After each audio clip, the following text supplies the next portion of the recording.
जय श्री लक्ष्मी नारायण। आइए आज हम सुनते हैं वैशाख पूर्णिमा की व्रत कथा। वैशाख पूर्णिमा की पौराणिक कथा के अनुसार एक नगर में धनेश्वर नामक ब्राह्मण अपनी पत्नी सुशीला के साथ निवास करता था। उसके पास धन धान्य की कोई कमी नहीं थी, फिर भी वह दुखी रहता था। उसके दुख का मुख्य कारण संतान का अभाव था।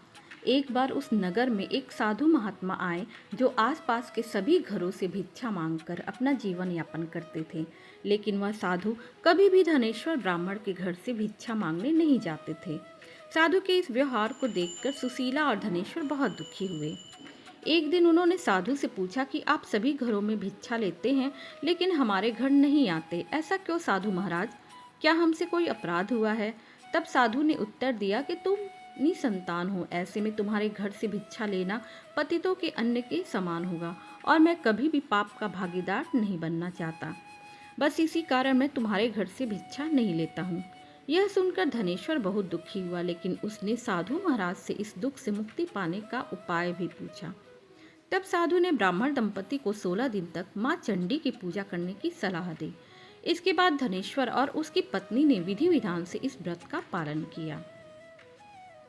इस दंपत्ति की भक्ति से प्रसन्न होकर मां काली प्रकट हुई और उन्होंने सुशीला को गर्भवती होने का आशीर्वाद दिया। इसके साथ ही उस ब्राह्मण दंपति को पूर्णिमा के दिन पूजा करने की विधि भी बताई। माता ने पूर्णिमा की विधि समझाते हुए कहा कि हर पूर्णिमा को दीपक जलाना है और हर पूर्णिमा पर दीपकों की संख्या बढ़ाते जाना है जब तक कि 32 दीपक न हो जाएं।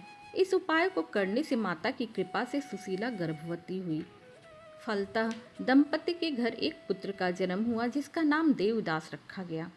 देवदास ने बड़े होने पर विद्या प्राप्ति के लिए काशी की यात्रा की, जहां उसे धोखे से विवाह करना पड़ा। जब देवदास ने अपनी अल्पायु का उल्लेख किया तब भी उसकी शादी जबरदस्ती कर दी गई, लेकिन जब काल देवदास की जान लेने आया तो वह उसे मारने में असमर्थ रहा। इसके बाद काल ने यमराज से जाकर कहा कि वह देवदास की जान नहीं ले सका। तब यमराज ने इस कारण को जानने के लिए भगवान शिव और माता पार्वती के पास गए। पार्वती माता ने यमराज को काली माँ से मिले वरदान के बारे में बताया और कहा कि ब्राह्मण दंपति ने पूर्णिमा का व्रत रखा था, इसलिए देवदास को कोई हानि नहीं पहुंचा सकता। इस प्रकार पूर्णिमा व्रत का महत्व और भी बढ़ गया।